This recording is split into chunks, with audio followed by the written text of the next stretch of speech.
Welcome, everyone, to my campfire series, where the night comes alive with stories that will chill your bones and make your hair stand on end.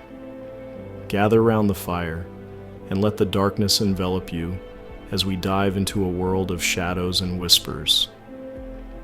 In each episode of our series, we'll conjure up tales of the supernatural, from spine-tingling ghost stories that defy explanation to eerie legends that have haunted the darkest corners of our world.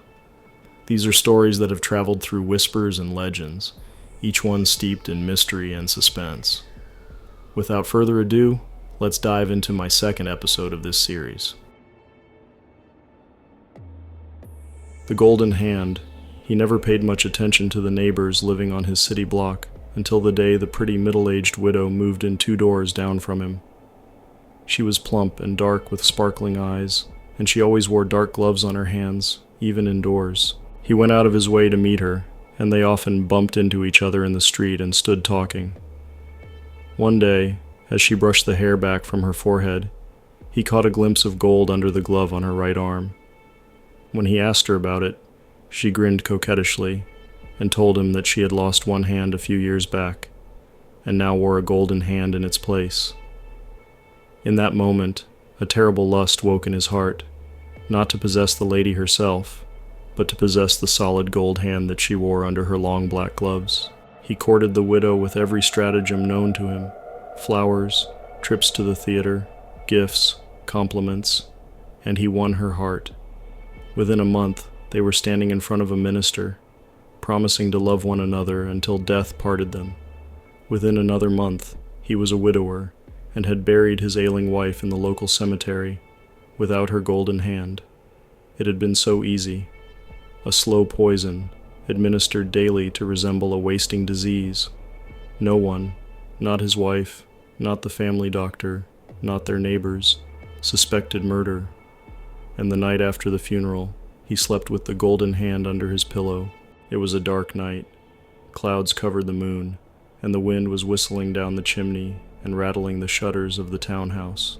He was deeply asleep when the door to his room slammed open with a loud bang, and a wild wind whipped around the room, scattering papers and books and clothing and table coverings every which way.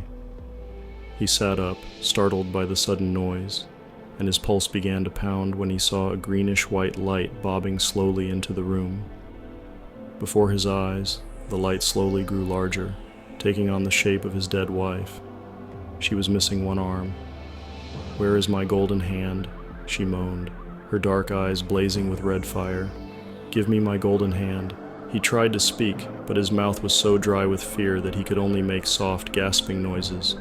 The glowing phantom moved closer to him, her once lovely face twisted into a hideous green mask. "You stole my life and you stole my hand. Give me back my golden hand," the dead wife howled. The noise rose higher and higher, and the phantom pulsed with a strident green light that smote his eyes, making them water.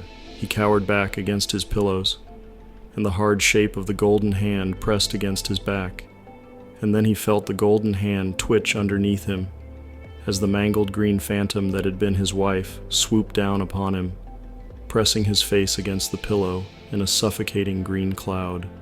He tried to scream, but it was cut off suddenly by a terrible pressure against his throat, cutting off his breath. The world went black.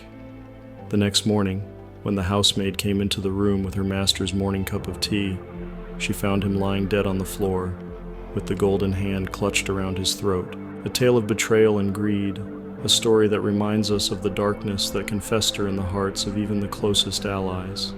As the flames of our campfire flicker and cast shadows upon the trees, we're left to ponder the true cost of treachery and the price one pays for the insatiable hunger for wealth and power. The hitchhiking woman, Tom had just left a party and was driving down a dark road all by himself. It was about 12:30 at night and pouring down rain.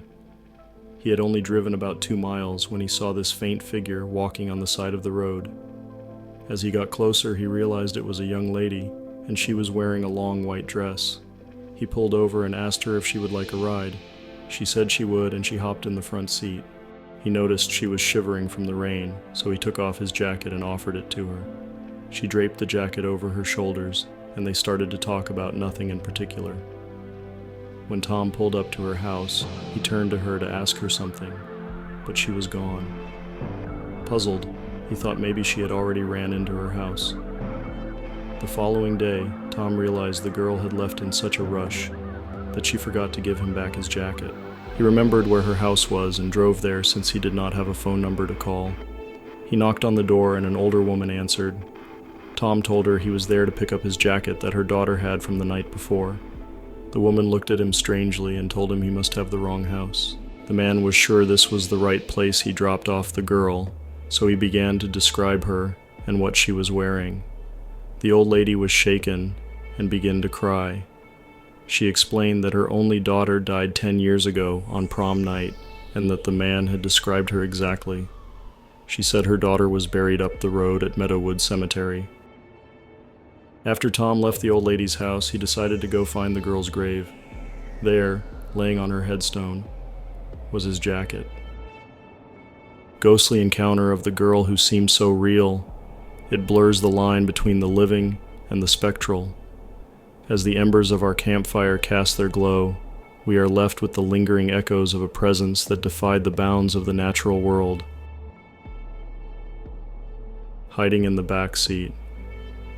On the road one night, a young woman is driving home when she notices a truck driving closely behind her. She waits for the truck to pass, but it never does.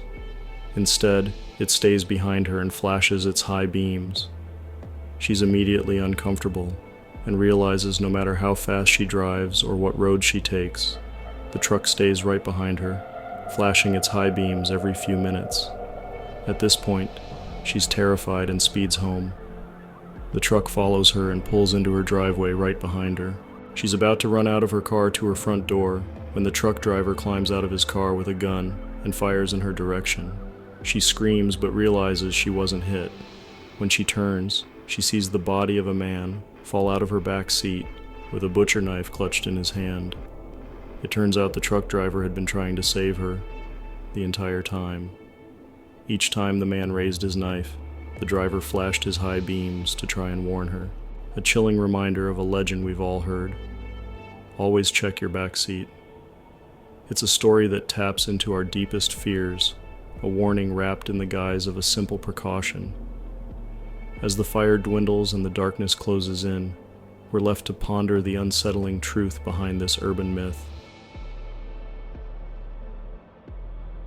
The haunted mirror.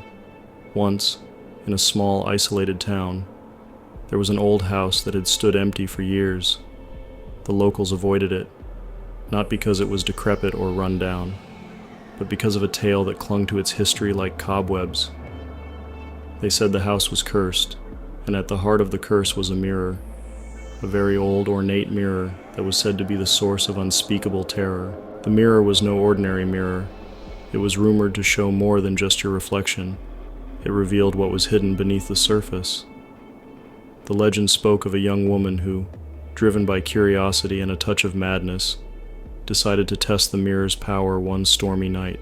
Her name was Emily, and she had heard the stories but dismissed them as mere superstition. One night, during a violent thunderstorm, she ventured into the abandoned house, her lantern casting eerie shadows on the walls.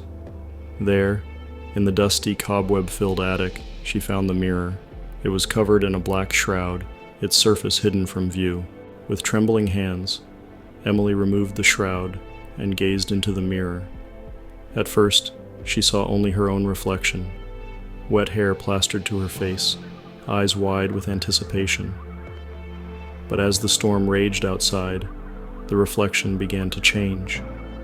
Her own image twisted and contorted, and behind her, a dark, shadowy figure began to emerge. Emily's heart raced as she saw the figure taking shape behind her. It was a shadowy, faceless entity with long, bony fingers reaching out towards her. Desperately, she turned around, but there was nothing there.